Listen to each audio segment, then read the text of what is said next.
Right in the middle of the international break, when a lot of clubs go quiet, things around Celtic FC are still moving at full speed. And there's actually quite a lot to unpack if you've been keeping an eye on everything happening behind the scenes. One of the biggest talking points right now revolves around Aries and his long-awaited return, because after being out for what feels like ages, there's finally a clear indication that he's on track to be back right after the break, potentially just in time for that trip to Dens Park. It's been a frustrating spell for him and for the team, especially considering how the injury came about in that midweek clash against Livingston, a match that already feels like it happened in a completely different phase of the season. He's missed 9 matches, and when you stretch it out like that, you really start to feel the absence, particularly in a midfield that has lacked a certain kind of drive and forward momentum. What's interesting, though, is that his recovery seems to have been handled a bit more cautiously than what we've seen with other players this season. There have been moments where Celtic clearly rushed players back into action, probably out of necessity more than anything else. But this time it feels like the staff have taken a step back and made sure everything is properly in place before throwing him back into the starting 11. He's already been back training for a couple of weeks, and there was even that trip to Belgium for specialist treatment, which suggests the club have been doing everything possible to get him back in the right condition rather than just quickly available. And that brings up an important point about how he fits into the team when he does return, because there's always that tendency among supporters to build up the importance of a player who's been missing. When results dip or performances aren't quite clicking, it's natural to look at the injured names and imagine that everything would have been different if they'd been on the pitch. In some cases, that's exaggerated. But with Engels, there's a genuine argument that he offers something that hasn't really been replaced during his absence. He's got that energy, that willingness to drive forward, and that ability to link phases of play in a way that just gives the midfield a bit more life. If you look back at how often he was selected when available, it tells you everything you need to know. When fit, he wasn't just an option, he was almost a guarantee in the starting lineup. That level of trust from the manager doesn't come easily, and it suggests that his role isn't just about filling a position, but actually shaping how the team plays. Alongside Callum McGregor, he's expected to be one of the first names on the team sheet moving forward, assuming fitness holds up, and that pairing alone could bring a bit more balance back into the side. The real question then becomes who completes that midfield, and that's where things start to get a bit more interesting. There's been a strong case building for Benjamin Negron to step into that role more consistently, especially considering his impact in front of goal. He's been one of the few players this season capable of producing decisive moments, even when overall performances haven't been at the level expected at a club of this size. That kind of contribution is hard to ignore, and it could very well tip the balance in his favor when it comes to regular selection.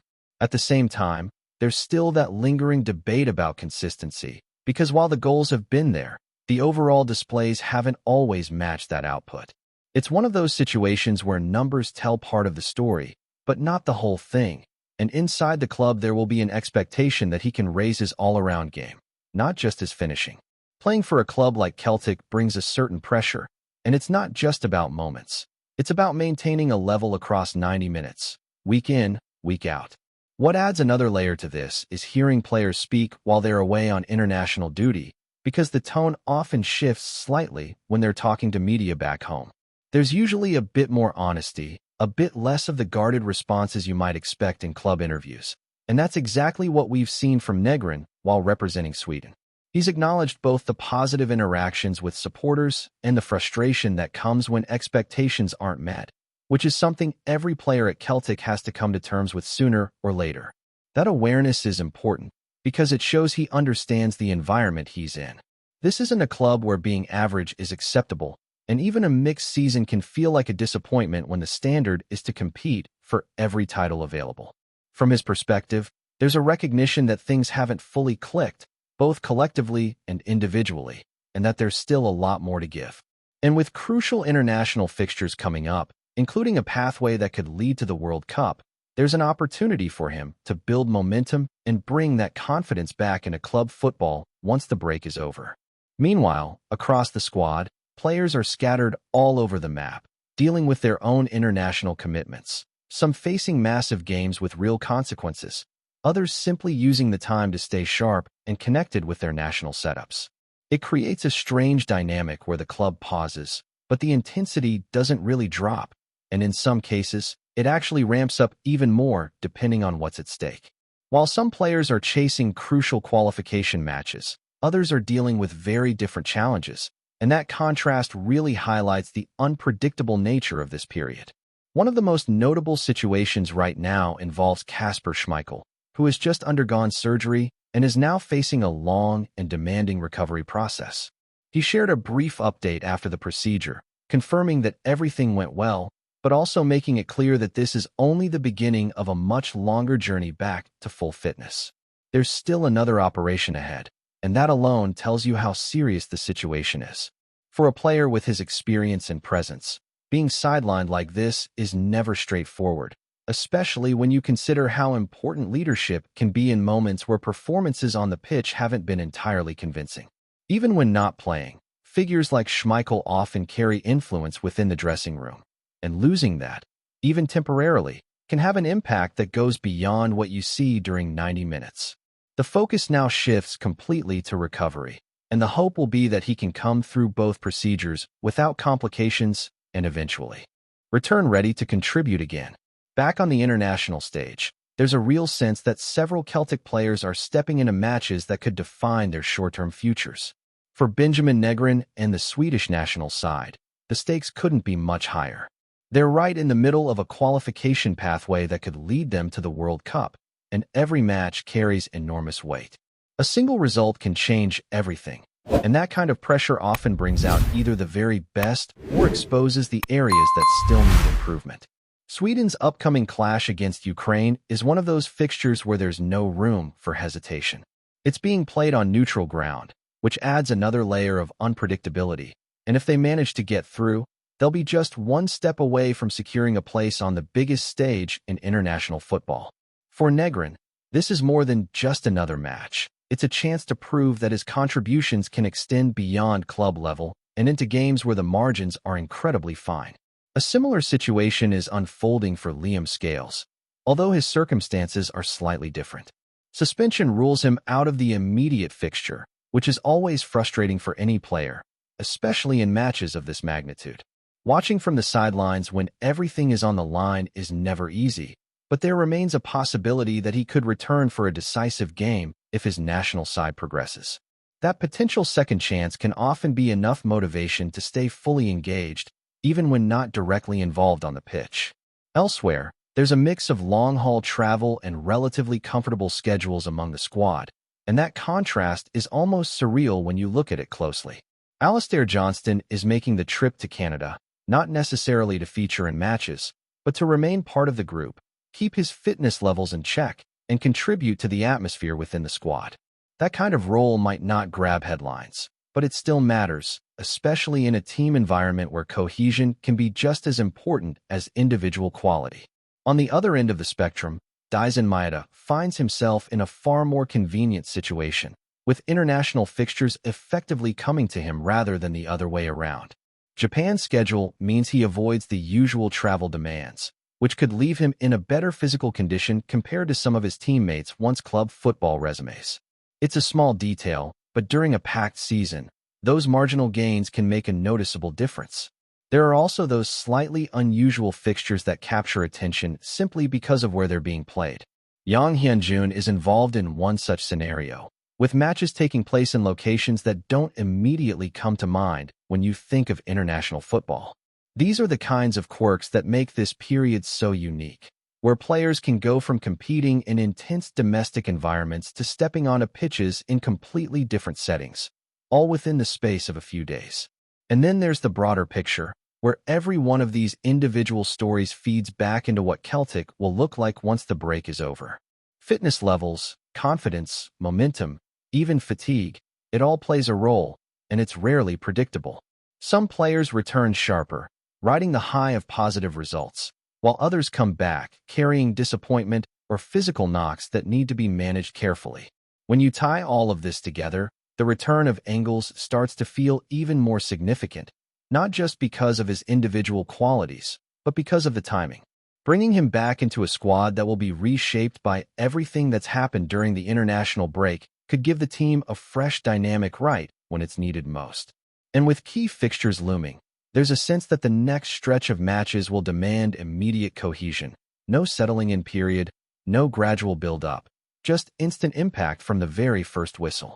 At the same time, there's a growing curiosity around how quickly Ari Engels can hit his rhythm again once he's back on the pitch, because returning from a thigh injury isn't just about being medically cleared, it's about regaining that sharpness in movement and confidence in every sprint, every challenge, every turn under pressure. Midfield is a position where hesitation gets exposed instantly, and in a team that's been searching for consistency, there won't be much room for a slow adjustment period. The expectation will be that he slots straight in and brings that intensity that's been missing, almost as if he never left. There's also the tactical side of things, because his presence changes the balance of the midfield in subtle but important ways. With Callum McGregor operating as the anchor, Engels offers that forward drive that connects defense to attack more naturally, and that could allow players like Benjamin Negron to operate in areas where they're most dangerous. It's not just about individual quality, it's about how the pieces fit together, and for long spells recently, that connection hasn't quite been there. Getting it back could be the difference between controlled performances and matches that feel far too open. Another factor that can't be ignored is the mental reset that often comes with an international break. For some players, stepping away from club football, even briefly, allows them to clear their heads and return with a different perspective. For others, especially those involved in high-pressure qualification matches, the intensity only increases, and that can carry over in both positive and negative ways. When the squad regroups, there's always that brief moment where everything feels slightly uncertain, like the rhythm has been disrupted and needs to be rebuilt quickly. And that's where leadership inside the dressing room becomes even more important, particularly in the absence of someone like Kasper Schmeichel, who would normally be a strong voice during these transitions. Without him actively involved on the pitch, others will need to step up, not just in terms of performance, but in setting standards during training and matches. These are the moments that often reveal which players are ready to take on more responsibility and drive the team forward when things aren't perfectly aligned. All of this builds towards that first game back, which suddenly carries a bit more weight than usual, not just because of the points at stake, but because it sets the tone for everything that follows. With players returning from different corners of the world, some in top form, others still finding their footing, and with Engels potentially stepping straight back into the heart of the team, there's a real sense that this next phase could define how the rest of the season unfolds, especially if the midfield finally starts to click in the way it was originally intended to. Before we proceed, subscribe to our channel and enable notifications to receive all exclusive news about Celtic FC. Don't miss any details about your favorite team. It's extremely important for Celtic FC fans.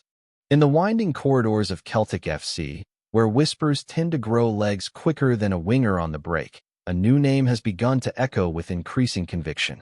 Cláudio Braga, a forward not yet widely known to the Parkhead faithful, is being strongly tipped as the next man to don the famous green and white.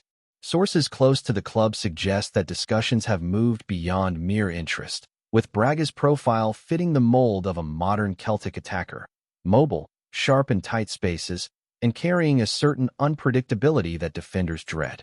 While nothing official has been laid on the table, there is a growing sense that this is more than idle chatter drifting through the Glasgow air. Those who have followed Braga's rise speak of a player with a keen eye for movement, often finding pockets where others see only congestion. It is precisely this instinct that has reportedly caught the attention of Celtic's recruitment team, who are believed to be keen on adding a different dimension to their attacking options. There is also talk of his work ethic, something that would no doubt endear him to the demanding support that fills the stands week in, week out. Naturally, speculation in Scottish football can take on a life of its own, and until pen meets paper, caution remains the watchword. Yet, the murmurs persist, and they carry a certain weight. Braga's name is no longer a distant rumor, but rather a possibility that feels increasingly tangible. For now, the supporters can only watch and wonder. Should the move come to pass, it may well mark the beginning of a fresh chapter, one that adds a touch of intrigue and perhaps a spark of excitement to Celtic's forward line. Hello, fan. Don't forget to like and subscribe to the channel, as it means a lot to Celtic FC. Also, Share your opinion about the news in the comments below. See you in the next video.